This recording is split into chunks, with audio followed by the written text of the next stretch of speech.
നിയമസഭാ തെരഞ്ഞെടുപ്പിൽ നേമത്ത് മത്സരിക്കാനില്ലെന്ന് വി ശിവൻകുട്ടി. ഇടതുമുന്നണിയായിരിക്കും സ്ഥാനാർത്ഥിത്വം സംബന്ധിച്ച തീരുമാനമെടുക്കുക. പാർട്ടി എടുക്കുന്ന തീരുമാനമാണ് തന്റെ തീരുമാനമെന്നും വി ശിവൻകുട്ടി പറഞ്ഞു.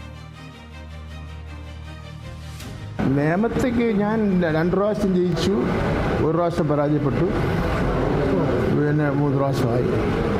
ജയിച്ചപ്പോൾ പിന്നെ 1 പ്രാവശ്യം രാജഗോപാലിനെ പരാജയപ്പെടുത്തിയത്, പിന്നെ കുമ്മന രാജശേഖരനെ പരാജയപ്പെടുത്തി, പിന്നെ നമ്മുടെ മുരളീധരൻ മത്സരിച്ച് പരാജയപ്പെടുത്തി. എൻ്റെ പാർട്ടി തീരുമാനിക്കുന്നതനുസരിച്ച് കാര്യങ്ങൾ ഇരിക്കും. ഇടതുപക്ഷ ജനാധിപത്യ മുന്നണി CPM-ഉം നേമത്താരും മത്സരിക്കണമെന്ന് തീരുമാനിക്കുമോ അതനുസരിച്ചായിരിക്കും കാര്യങ്ങൾ വരുന്നത്. അല്ല ഞങ്ങളൊന്നും ആദ്യമേ സ്വന്തമായിട്ട് പ്രഖ്യാപിക്കുന്നവരല്ലല്ലോ ഞങ്ങൾ ഇതിനടുത്ത് മത്സരിക്കാൻ വേണ്ടി പോകുന്നത്.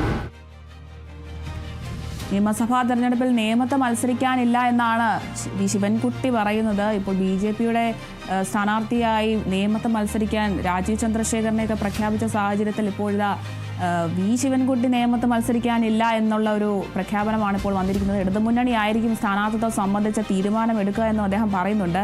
പാർട്ടി എടുക്കുന്ന തീരുമാനമാണ് തൻ്റെ തീരുമാനമെന്നുമാണ് വി ശിവൻകുട്ടി പറയുന്നത്. നിയമസഭാ തെരഞ്ഞെടുപ്പ് ഇടതു ഭരണത്തെ സംബന്ധിച്ച് വീണ്ടും ആ ഒരു ഭരണം തിരിച്ചെടുക്കാനുള്ള ഒരു ആവേശത്തിലാണ് ഇപ്പോൾ നേമത്ത് താൻ മത്സരിക്കില്ല അല്ലെങ്കിൽ മത്സരിക്കാനില്ല എന്നാണ് വി ശിവൻകുട്ടി പറയുന്നത്.